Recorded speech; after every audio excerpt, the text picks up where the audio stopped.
할렐루야. 평안하셨는지요? 고린도후서 5장 17절 말씀은 무척 감격스러운 말씀이죠. 그래서 이 말씀을 읽을 때마다 새로운 삶에 대한 환상을 가득히 지니고 내 존재에 대한 새로운 정체성을 획득하게 했던 그런 감격이 있는 말씀입니다. 새로운 존재가 되다니, 새로운 사람이 되다니, 새로운 피조물로 인침을 받다니 획기적인 선언이 아닙니까? 그래서 그리스도 안에서 누구든지 옛것은 지나가고 새 것이 되었다. 그래서 시간적으로 또 실체적으로 완전히 전환된 삶을 살 수 있다는 근거를 제공해 주는 말씀이었습니다.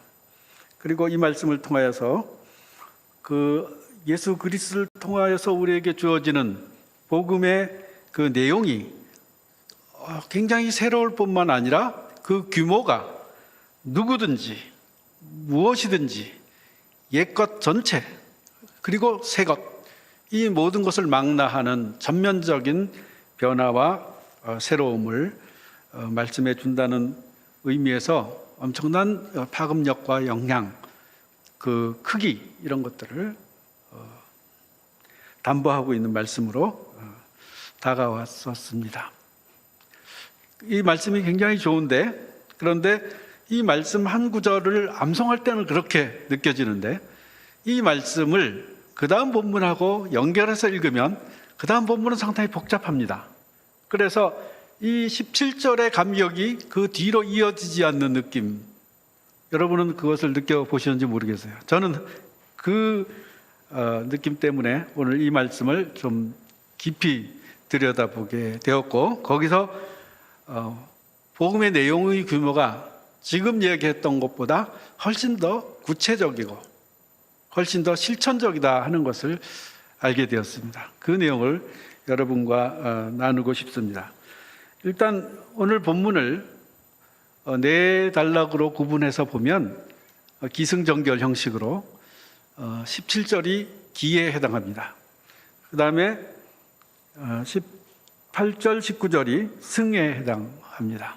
그러니까 뭔가 그 기본적인 내용이 더 부각되어서 다른 것이 올라타서 승격하는 것이죠. 세 번째 20절에는 전인데 획기적으로 전환됩니다.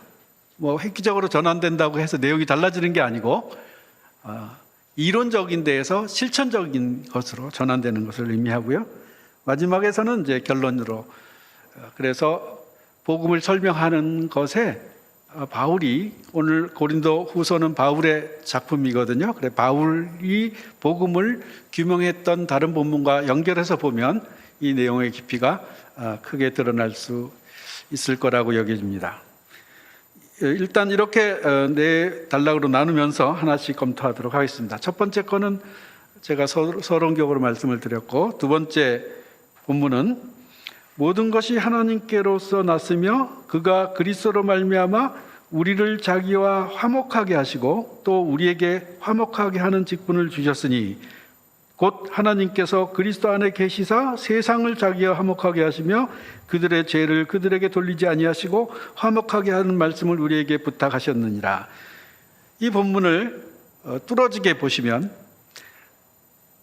모든 것이 하나님께로부터 났다, 그 다음에 그리스도로 말미암았다, 우리, 이렇게 해서 세 주체를 반복적으로 설명하고 있는 것을 보게 됩니다. 그리고 이 세 주체를 이야기하면서 화목하게 했다는 이 화목이라는 단어를 가지고 서로 연결시켜주고 있어요. 화목, 이 화목이라는 단어는 보통 학문적으로나 성경의 원어를 번역하면 화해라는 말에 더 가깝습니다. 그런데 이 화해도 화목도 이 성경에서 전달해 주는 하나님의 구원의 내용을 잘 설명하기에는 인간적인 미흡함이 있습니다. 구원도 그런 측면이 있어요. 왜냐? 우리에게 구원은 본래 하나님의 행동이잖아요. 하나님께서 하셔서 우리가 구원받게 되는데, 구원하면은 우리가 구원받았다는 느낌이 더 강하게 의미상 들어가게 됩니다. 화해도 그렇습니다. 화해가 뭐예요? 서로 간에 둘이 잘못해가지고 서로 악수하면서 야, 우리 다음 싸우지 말자. 이게 화해란 말이에요. 근데 하나님과 우리하고 사이에 일어난 것을 화해라고 표현하면 하나님 무슨 잘못을 하셨어요? 그래서 화해라는 말로도 사실 말이 맞지가 않아요. 그리고 화목도 그래요. 화목도 인간들끼리 서로 사이좋게 지내는 것을 화목이라고 하는데, 하나님이 언제 우리하고 사이좋게 지내고자 하시지 않으셨나요? 우리가 문제였는데 화목하라 했던 것은 하나님의 행동을 나타나기에는 우리 인간의 측면에서는 화목을 애써야 하겠지만, 하나님 본래 그러신 분이기에 화목, 화해, 구원, 이 모든 단어들이 다 맞지가 않아요. 맞는 것은 뭐냐? 하나님께서 행동하셨는데 주도적인 하나님의 섭리와 경륜과 능력과 사랑을 가지고 인간에게, 사람이 그저 받아들일 수밖에 없는 극한 사랑의 모습으로 수긍하도록 만들면서 구원하고 화해하고 화목하게 하는 방식이에요. 하나님의 주도적인 구원 행동, 그것을 배제하고 이런 단어를 쓰면 아주 인간학적 용어가 되고, 인간학적 용어가 되다 보면 신학적으로 그릇 이해하기 쉬운 개념이 이 용어들이에요. 그러니까 하나님의 복음의 메시지를 인간적 언어로 바꿀 때의 한계, 이런 것들이 드러나 있는 용어들이 바로 이런 이야기다, 이렇게 여겨집니다. 그리고 하나님의 의를 이야기할 때도 나중에 또 한번 말씀드릴 수 있는데, 그것은 관계 개념입니다. 그것은 하나님이 우리에게 관계상 신실하신 거예요. 관계에서 의로움을 보여주시는 거예요. 우리는 그 관계를 깹니다. 그래서 불의한 거예요. 하나님의 속성이 의롭다. 인간의 속성이 의롭다. 인간은 절대로 속성이 의롭지가 않죠. 인간이 타락했어요. 그런데 너무 속성적으로 접근을 하다 보니까 캐톨릭에서 성찬을 할 때 예수님의 피인 포도주와 빵이 몸에 들어가서 내 몸이 속성이 의로워진다, 이런 류의 이론을 만들어내서 신앙의 본래적인 더 깊은 진의를 오해하게 만들었어요. 그래서 깊이 연구한 내용들로는 하나님의 의는 관계적 의미에서의 의예요. 그래, 아무튼 이 복음을 소개할 때 이런 내용들이 오해할 경우가 많고 협소화시킬 수도 많이 있습니다. 그래서 화해를 이야기하고 화목을 이야기할 때 복음에 대한 이야기를, 복음의 내용에 대한 이야기를 거쳐갈 수 없는데, 우리가 복음을 가장 간략하게 표현하는 방법 중에 사형리라고 하는 이런 전도 매체가 있습니다. 다른 단체에서도 많이 하지만 CC에서 주로 하고, 또 내비게이터라고 하는 선교단체는 그걸 똑같은 내용을 브릿지로 만들어서 다리라고 해서 설명을 합니다.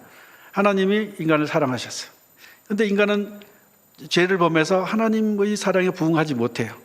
예수 그리스도가 십자가로 죽으심으로 말미암아서 인간의 죄를 도말하셨어요. 그래서 인간은 예수 그리스도를 믿음으로 받아들이고 하나님의 영광에 참여할 수 있는 길이 열린 거예요. 그래서 예수님을 영접하고 구원을 받는 거다. 이게 4가지 단계의 복음의 소개예요. 아주 분명하고 전달이 잘 됩니다. 그래서 영향력 있는 아주 복음 전도에 크게 기여한 내용이죠. 브릿지도 마찬가지예요. 하나님이 이쪽에 계시고 인간이 여기 있는데 죄 때문에 그 계곡을 통과하지 못해요. 예수님께서 다리를 놔주셨어요. 그래서 인간이 죄 있는 인간임에도 불구하고 예수를 딛고 하나님께로 건너간다.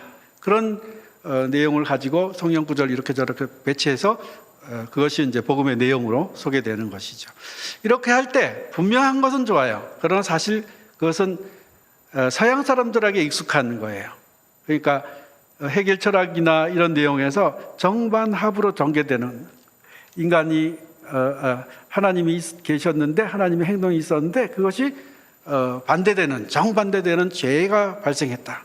그런데 이것이 예수 그리스도라고 하는 그 반을 넘어설 수 있는 합이 이루어짐으로 말미암아 새로운 장면으로 전개되었다.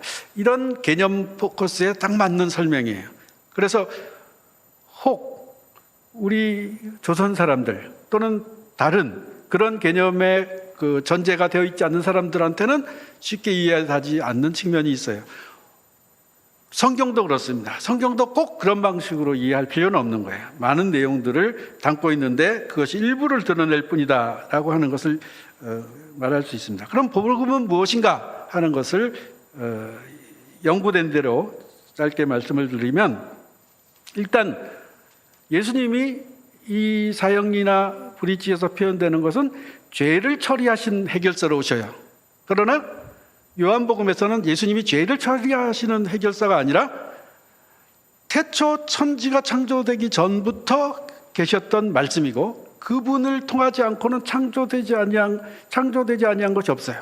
모든 것이 다 그분을 통하여서 창조되었다. 그러면 예수님은 죄 때문이 아니라 창조 이전부터 계신 분으로, 골로새서 1장 15절에 보면 그분은 만물의 근원이요 만물이 그를 향하여 그를 위하여 그에 의하여 창조되었다고 고백합니다. 그렇기 때문에 만물보다 크시고 우리 죄 가지고 상쇄시킬 수 있는 분이 아니에요. 그분은 하나님과 동일한 분이잖아요. 그런데 그것을 굉장히 축소해 놓은 측면이 있다는 것을 우리가 알 수가 있죠. 바울이 이제 오늘 본문에서 예수님의 죽음과 부활을 통해서 우리가 믿음으로 구원받는다 하는 이야기들을 정식화시켜서 알렸죠. 왜냐하면 바울은 예수님에 의해서 하나님의 구원이 다 드러난 것으로 깨달았고 그것을 선포했기 때문에 그렇습니다. 그런데 제자들은 복음에 대해서 어떻게 얘기했냐면, 복음이란 용어가 쓰인 것을 보면 하나님의 아들 예수 그리스도의 복음이다. 마가복음 1장 1절에 예수 그리스도의 복음이라고 표현을 합니다. 그 다음에 마가복음 1장 14절 15절에는 갈릴리에 오셔서 하나님의 복음을 전파하며 이르시되, 하나님의 복음이라고 이야기해요. 때가 찼고 하나님의 나라가 가까웠으니 회개하고 복음을 믿어라. 예수님이 선포하신 거예요. 복음은, 그 내용은 하나님 나라가 가까웠다. 그래서 그 하나님 나라에 들어가려면 회개해야 된다. 회개하고 하나님 나라를 받아들이는 것, 그것이 복음이다. 마가복음 4장 23절에 보면 예수께서 온 갈릴리에 두루다니사 그들의 회당에서 가르치시며 천국 복음을 전파하시며 백성 중에 모든 병과 모든 약한 것을 고치시니 천국 복음이다. 이렇게 표현했어요. 복음 앞에 수식어가 천국 복음, 예수 그리스도의 복음, 하나님의 복음, 이런 형태로 예수님께서는 복음을 전파하셨는데 제자들이 바로 그런 방식으로 보고를 하고 있습니다. 그렇다면 이게 차이가 좀 있어요. 뭐냐면 바울은 복음을 선교 메시지로 예수의 죽음과 부활을 통해서 세상과의 하나님의 화해, 여기에다가 포커스를 맞추어서 복음이란 용어를 사용했어요. 그러나 제자들은 하나님의 복음, 예수 그리스도의 복음 하면서 예수 그리스도의 메시지 전체, 예수의 삶과 죽음과 부활을 통해서 하나님이 행동하셨던 것을 포괄적으로 설명하고 있는 것이 제자들의 가르침이에요. 그래서 이것을 학자들이 연구한 단계가 있습니다. 왜냐하면 바울이 먼저 서신을 썼고 제자들이 나중에 복음서를 썼어요. 우리 성경에는 복음서부터 나오지만, 그래서 바울이 복음이라는 개념을 처음 사용했고 나중에 거기다 더해서 제자들이 예수님의 메시지와 그분의 활동까지를 포함해가지고 복음이라는 개념을 확대시켰다. 이렇게 이제 정리를 했던 거예요. 그러나 그것도 연구돼야 될 것이 많이 있습니다. 그것으로 딱 끝나면 얼마나 좋겠습니까마는, 일단 여기까지에서는 뭐냐, 바울의 복음 개념은 예수 자신으로부터 예수님께서 선포하시고 가르치셨던 것으로부터 연결되어서 의미가 발전한 것이다. 이렇게 이해할 수 있다는 거예요. 부활 이후의 공동체는 예수님께서 복음의 내용이 되었는데, 왜냐하면 예수님 안에서 하나님의 통치가 살아있다고 생각한 것이었죠. 하나님이 구원을 우리에게 베푸신 그 구체적인 섭리가 예수 그리스도를 통해서 나타났고, 이 공동체 교회는 그 예수님을 통해서 구원에 도달하기 때문에 예수가 전한 복음은 곧 예수 그리스도에 대한 복음으로 확장될 수 있었다는 것이죠. 예수님이 전달하신 복음의 내용이 있어요. 그런데 예수님에 대해서 전달하는 복음이 있어요. 그것이 연결관계가 있다. 연결관계가. 그래서 바울은 또 예수 그리스도에 관한 복음, 예수님의 죽음과 부활만 가지고 하나님의 화해다, 그래서 구원이다, 이렇게 얘기하진 않았고, 예수님처럼 바울도 하나님의 복음이라는 용어를 많이 사용했어요. 그래서 그걸 동등하게 거의 사용하는 것을 봅니다. 바울이 예수님은 하나님 나라를 주로 얘기하는데, 바울은 하나님의 의나 또 그리스도의 나라라는 말도 씁니다. 하나님 나라나 그리스도의 나라나 하나님의 의나 같은 범주 내에서 바울이 사용하는 것이죠.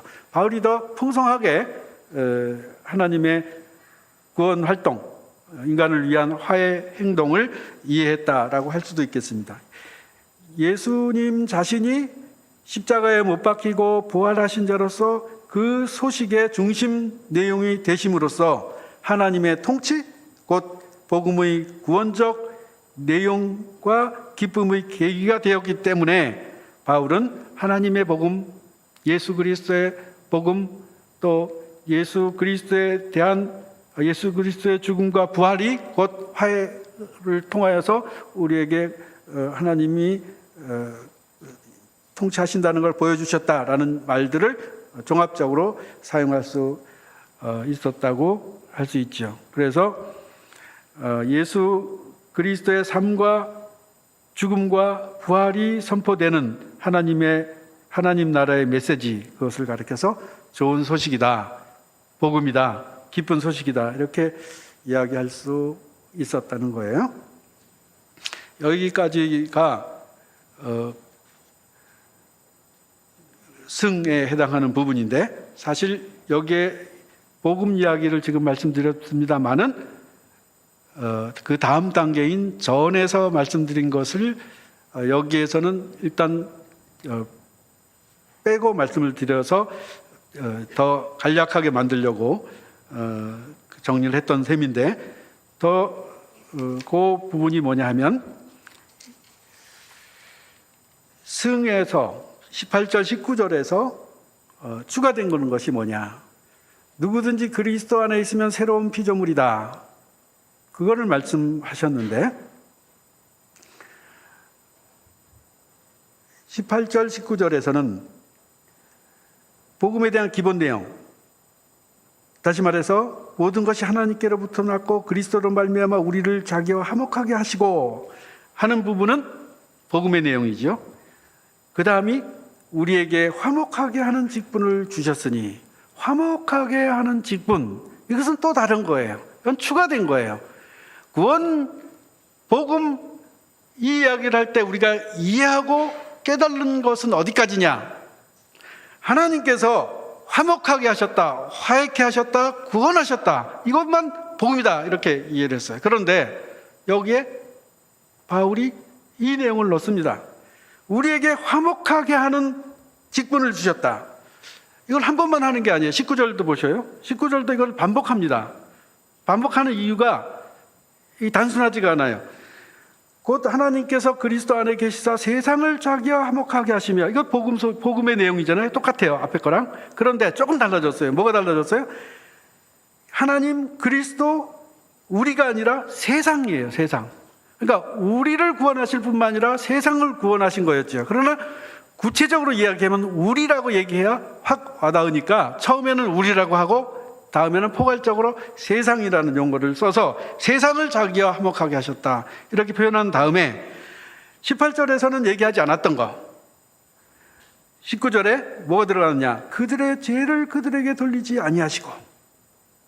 죄는 궁극적인 것이 아니에요.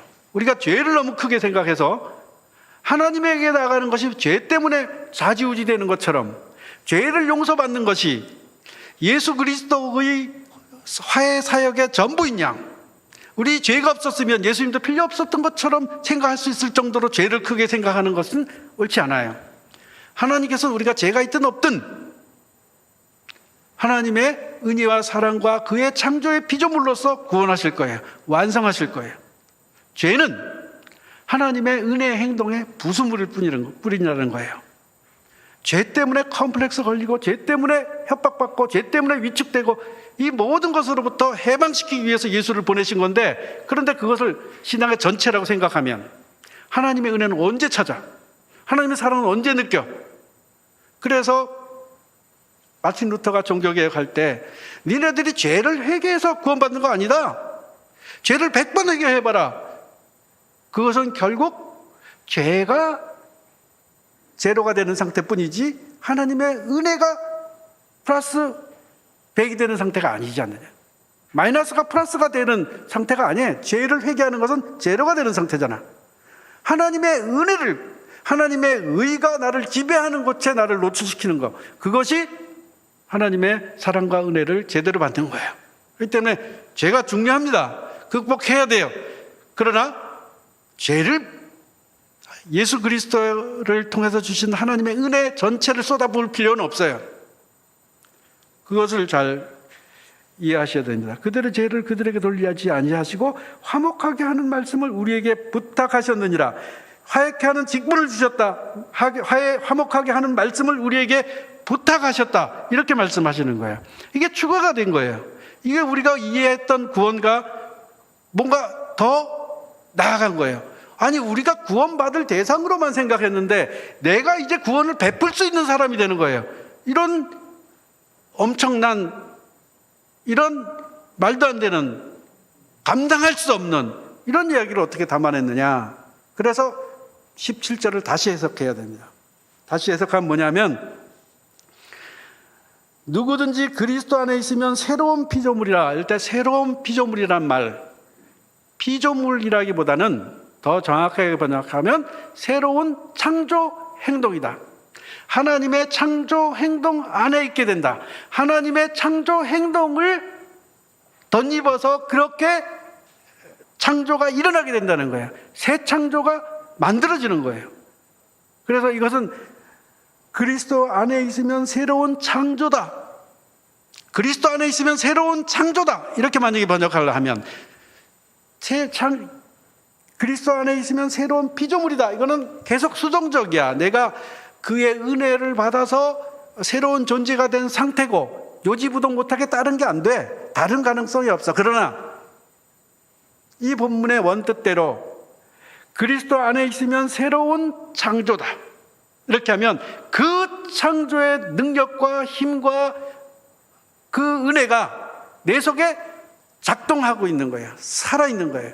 내가 그렇게 창조할 수 있는 능력이 있는 사람으로 새로운 존재가 되는 거예요. 이것이 화목하게 하는 말씀을 부탁하셨다 하는 뜻 속에 담겨 있다고 여겨져요. 우리가 하나님을 대신해서 일을 할 수는 말도 안 되는, 할 수 없는 얘기겠지요. 그러나 하나님의 선하신 행동의 증인으로서 그분의 일의 동력자로 참여할 수 있어요. 이것이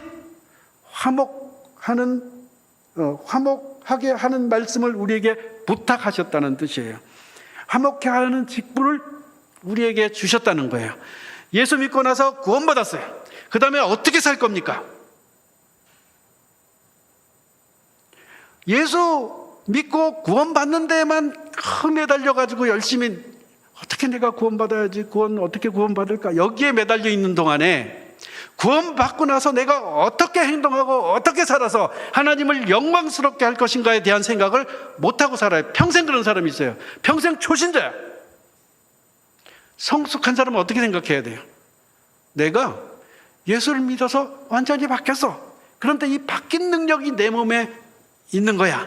이 바뀐 능력으로 그 다음 삶을 사는, 그 다음 생애를 사는 것인데 그 삶이 뭐냐? 하나님께서 맡겨주신 하나님께서 행하신 그 해방과 자유와 평화와 사랑을 실현하는 그 일을 나에게 맡겨주신 거야. 예수를 선포하는 것, 예수를 전달하는 것, 그것을 나의 구원받은 이후의 삶의 특징이 되는 거야.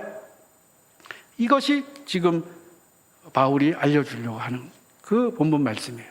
그런데 이 연결성이 잘 느껴지지 않았던 거예요. 그것이 이제 이런 방식으로 이해를 하면 달라질 수 있겠다, 이런 말씀이에요. 제자들이 마가복음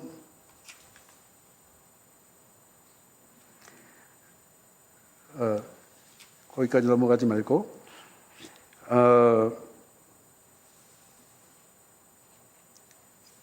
제자들이 마가복음 1장 1절에서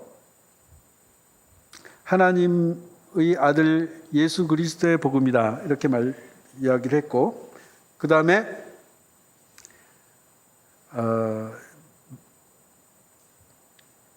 마태복음 4장 23절에서 예수님께서 천국 복음을 전파하셨다, 이렇게 말씀을 하셨죠. 그래서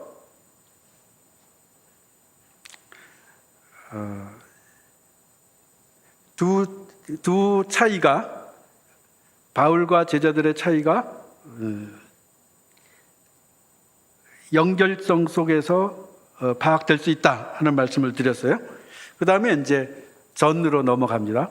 세 번째 단락인 거예요. 이 직분과 관련해서 말씀하고 있는 이 내용, 이것은 그저 이 복음에 대한 이해로부터 계속 확장되어서도 이해할 수 있는 내용이다 하는 것을 말씀드리려고 해요. 지금 바울이 복음에 대해서 이야기하고 나서 화해 직분이 부과된 것이다 라고 이야기해서 복음의 능력과 복음의 내용의 연속성에 대해서 더 얘기한 것인데, 이 복음이라는 단어의 이야기를 원어적으로 찾아서 규명해 보면, 복음은 유앙겔리온, 기쁜 소식이라고 하는 뜻인데, 그것을 구약에서 찾으면 어떻게 되냐 하면 궁극적인 평화, 완전히 해결된 평화를 전하는 선언의, 선포의 형식에서 그 내용을 찾을 수 있다는 거예요. 그래서 20절 이제 우리가 잠시 후에 살펴볼 그 복음 개념에는 그런 내용을 반영하고 있다는 거예요. 궁극적인 평화를 전하는 형식이 뭐냐? 그것은 나훔 1장 15절에서 나오는 본문 내용과 같은데, 볼지어다 아름다운 소식을 알리고 화평을 전하는 자의 발이 산 위에 있도다. 아름다운 소식을 알리고 화평을 전하는 자의 발이 산 위에 있도다, 이렇게 말하면서, 유다야 내 절기를 지키고 내 서원을 갚을지어다. 악인이 진멸되었으니 그가 다시는 내 가운데 통행하지 아니하리로다 하면서 악이 끝나고 평화와 아름다운 소식이 전달되고 있다. 그때 복음이란 단어가 사용되었던 거예요. 이사야서 52장 7절부터 10절에는 더 구체적으로 나와 있습니다. 여기에는 하나님의 왕권 통치가 하나님이 그 통치 가운데 등장하시는 그것을 내용으로 삼고 있는 기쁜 소식에 대해서 설명하는 거예요.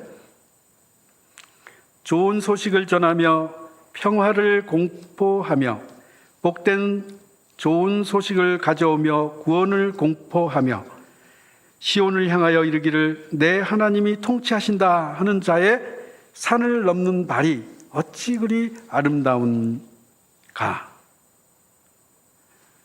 기쁜 소식을 전하며 산을 넘는, 기쁜 소식을 전하며 하나님이 통치하신다 하는 자의 산을 넘는 발. 두 본문이 다 기쁜 소식과 더불어서 선포하는 것과 더불어서 발을 넣고 있어요. 발. 왜 그러냐? 실제로 뛰어다니는 거, 몸을 던지는 거. 그 말은 복음이야. 그러나 그 말로만 있으면 아는 것에 그치고 듣는 것에 그치는데, 그 말을 실제로 전하면서 산과 들을 넘어서 다니는 발, 그 발이 아름답다는 거예요. 그 발이 아름답다. 이것이 구약에 나온 복음을 설명할 때 딱 붙어 나오는, 기쁜 소식을 말할 때 딱 붙어 나오는 건 뭐냐? 실제로 선포되고 실제로 뛰어다니는, 그것이 동반된 복음, 동반된 기쁜 소식, 그것을 이야기하고 있어요. 그래서 오늘 20절을 보시면 이렇게 되어 있습니다. 그러므로 우리가 그리스도를 대신하여 사신이 되어, 사신은 말씀을 전하는 거 아니에요? 하나님이 우리를 통하여 너희를 권면하시는 것 같이 그리스도를 대신하여 간청하노니 너희는 하나님과 화목해라. 너희는 하나님과 화목해라 라고 내가 지금 말한다 이거예요. 내가 지금 말한다. 이것을 이론적으로 가르치는 것은 복음이야. 그러나 그 복음이 이론적으로만 그쳐서는 안 돼. 실제로 전달이 돼야 돼. 발로 뛰어야 돼. 그게 뭐냐? 너희는 하나님과 화목해라. 실천적이어야 돼 라고 이야기하는 것입니다. 그래서 그리스도를 대신하여 사신이 되었다. 하나님이 우리를 통하여 너희를, 하나님이 권면하는 것처럼 그리스도를 대신해서 우리가 너희에게 이렇게 이야기하면서 하나님과 화목해라. 그건 전도하는 거죠. 복음을 전하는 거죠. 내 삶을 그런 행동을 통해서 보여주는 것이죠. 그것이 오늘 새로운 창조 또는 새로운 피조물과 연결시켜서 무엇이 새로운 존재 이후의 삶의 모습이냐? 그것은 복음을 들고 살 뿐만 아니라 뛰어다니는 것. 그것이 핵심적인 내용이다. 그런 말씀이에요. 그래서 기쁜 소식, 복음이란 뭐냐? 그것을 구약적 근거로 이야기하자면 선포의 행동이다. 아름다운 것이 뭐냐? 아름다운 것은 복음 자체도 아름답지만, 그러나 그것보다도 아름다운 것은 복음을 들고 산을 넘어 뛰어다니는 것. 산을 넘는다는 것은 어려움과 장애가 있다는 것을 의미할 수도 있을 거예요. 그러나 산을 넘으면 땀도 나고 체력 단련도 되고 재미도 있어요. 복음의 기쁜 소식을 들고 뛰는데 뭐가 힘들겠어요? 복음의 기쁜 소식을 들고 사는데 무엇이 힘들겠어요? 이 말씀이에요. 복음의 기쁜 소식을 들고 내 삶의 여정을 지속해서 걸어나가는 것, 그것이 결국 축복된 삶을 이루는 긴 과정이 될 것입니다. 그래서 복음을 전하는 자들의 발길에 대한 칭송이 구약 본문에서 나온 거예요. 그 전통을 이어서 바울이 복음이란 뭐냐? 그럴 때는 꼭 같이 넣어야 되는 게 뭐냐? 그 복음에 대한 증인이 돼요. 그 복음에 대한 화해의 증인, 사신. 그래서 실제로 내가 하나님과 화목하라. 이제 더 이상 반항하지 말고 하나님의 사랑과 구원과 하나님의 섭리와 경륜에 굴복해라. 마음을 열어라. 너를 하나님께 개방시켜라 라고 하는 이야기를 전달하는 것이죠. 그러나 내가 기쁜 소식을 들고 살아서 효험이 나야지, 그 사람이 기뻐 보여야지, 행복해 보여야지 그 사람이 그 소식을 기쁜 소식으로 들을 거 아니에요. 그러니까 하나님께서는 학자의 지혜로나 지식으로나 이적으로나가 아니고 전도의 미련한 것으로 구원하시기를 기뻐하셨다. 이렇게 말씀을, 이것도 바울의 말씀이에요. 그러니까 전도를 결국 설명하기 위한 내용으로서 복음을 설명할 때 구분하지 않고 같이 이야기하고 있습니다. 그래서 인식이 아니고 이론이 아니고 깨달는 것에 그치는 게 아니고 실제로 사는 것, 발로 걸어 다니는 것. 그래서 그것을 발로 걸어 다니는 경험과 삶으로 입증되는 기쁜 소식. 이것이 화해의 증인으로서 우리가 사는 내용이다 하는 말씀이에요. 21절을 보시면 하나님이 죄를 알지도 못하신 이를 우리를 대신하여 죄를 삼으신 것은 우리로 하여금 그 안에서 하나님의 의가 되게 하려 하심이라. 하나님의 의가 우리가 하나님의 의가 되는 거예요. 왜? 예수 그리스도를 통해서 그분이 하신 일을 통해서 우리가 살면 하나님께서 인정해 주시는, 하나님께서 칭찬해 주시는 그런 자리에 서게 된다는 거예요. 그래서 하나님의 의가 우리에게 계시되고 전달되고 우리를 통해서 드러나요. 왜냐하면 복음이 선포했던 예수 그리스도의 그 화해 죽음을 통해서 우리가 하나님과 화해되었고, 또 우리가 그 화해로 말미암아 삶이 풍성해졌고, 이 풍성함으로 말미암아 다른 이들에게 이 화해의 증인이 되었기 때문에, 그래서 하나님이 우리를 통해서 하나님의 의가 드러나게 되는 것, 그것을 하나님의 의가 되게 하려 하십니다. 이렇게 말씀하고 있어요. 하나님의 궁극적인 통치가 예수 그리스도를 통하여, 그리고 예수 그리스도께서는 사실 영단번에 일회적으로 하나님의 모든 구원 경륜을 모아서 역사 속에서 단 한 번 예수님의 생애를 통해서 구원을 드러내셨어요. 그런데 그것을 실제로 역사 속에 구체화되는 것은 무엇이냐?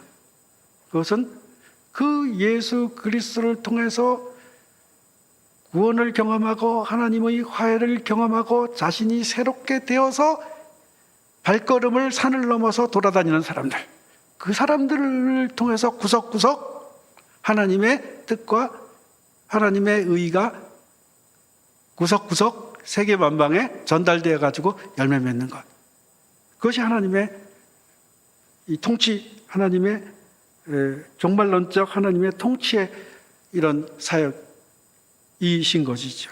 그래서 그 구원이 완성되어 가는 과정 중에 우리가 필수적인 참여 요소로 되어 있습니다. 그것을 우리가 자각해야 돼요. 내가 복음을 부끄러워하지 아니하노니, 로마서 1장 16절, 17절에서 바울이 복음을 잘 정리를 했습니다. 이 복음은 모든 자에게 구원을 주시는 하나님의 능력이 됩니다. 그러니까 이론적인 게 아니에요. 깨우침 정도가 아니에요. 하나님의 파워, 하나님의 능력이에요. 하나님의 능력이 됩니다. 먼저는 유대인에게요, 그리고 헬라인에게로다. 복음에는 하나님의 의가 나타나서 하나님의 이것이 옳다 라고 얘기하는 하나님의 신실성,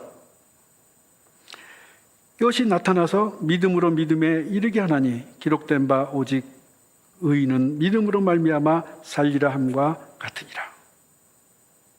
그래서 믿음은 내 의지의 강렬함이 아니고, 내 의지의 굳음이 아니고, 하나님의 의가 나에게 구현된 상태, 그것이 믿음이다. 믿음은 그래서 하나님의 의, 하나님의 구원, 하나님의 화해, 하나님의 복음에 나를 개방시키는 태도다. 그래서 그런 태도로 말미암아 삶을 살아나가는 인생의 여정이다. 그 삶의 열매를 통해서 전달되는 하나님의 화해의 도구로 사용되는 것이 믿음의 삶이다. 이렇게 이야기할 수 있어요. 그래서 화목하게 하는 직분, 18절, 화목하게 하는 말씀을 부탁받았다 하는 19절, 그리스도를 대신하여 사신이 되어 20절, 계속해서 이 직분과 이 부탁과 이 사신의 말씀은 결국 하나님의 새로운 창조의 행위에 참여하는 거다. 하나님의 새로운 창조의 행위에 참여하는 사람, 그 사람은 하나님의 능력과 의를 덧입게 되는 거예요. 그 능력과 의, 이것이 우리가 새로운 존재가 되었다라고 하는 새로운 정체성. 내가 내 조상으로부터 나를 이해하지 아니하고, 내 환경으로부터 나를 이해하지 아니하고, 나의 성별로부터 나를 이해하지 아니하고, 하나님의 능력과 의로부터 나를 이해하게 해서 새로운 존재다 이야기할 수 있는 근거, 그것은 내가 하나님의 화해의 사역에 동참하는 사람이다. 그런 의미에서 새로운 존재다라고 하는 것을 이해하는 것이라고 여겨집니다. 누구든지 그리스도 안에 있으면 새로운 피조물이다 하는 이 말씀의 내용이 이런 화해의 사역에 참여하는 것, 자기 정체성의 새로움, 이것이 능력과 하나님의 능력과 의를 통해서 부여된다는 사실, 이런 것을 가지고 정말로 능력 있는 인생의 여정을 다 발자취를 남기고 하늘나라로 가실 텐데, 그가 걸어간 발걸음이 아름다웠다, 적어도 나를 아는 몇 사람만큼은 아름다웠다고 하나님 앞에서 증언해 주는 사람이 있어야 되지 않겠어요? 그 인생은 아름다웠다. 왜? 복음의 능력이 입증되는 삶을 살았으니까. 그런 아름다운 발걸음을 인생의 여정 속에 뚜렷하게 남기시는 그런 삶의 여정이 되시기를 축원합니다. 기도하겠습니다.